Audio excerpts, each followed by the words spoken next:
Ulo, sobrang dumi na ng Boracay. Darating daw ang panahong wala ng dayuhang pupunta roon.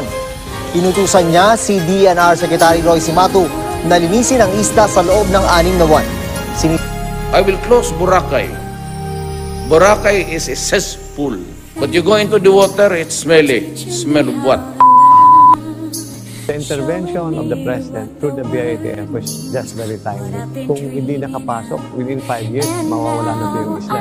That is the kind of political will that we need for this country. And Boracay can be a showcase of what can be done to correct any problem.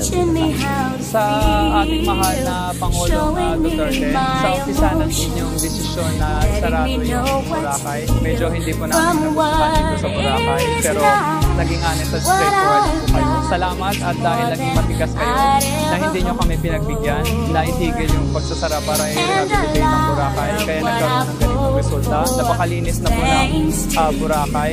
Na-enjoy na po ng mga turista. Yung mga karagatan natin ay sobrang linis na. Kaya Presidente Duterte, maraming salamat sa ginawa nitong desisyon na i-rehabilitate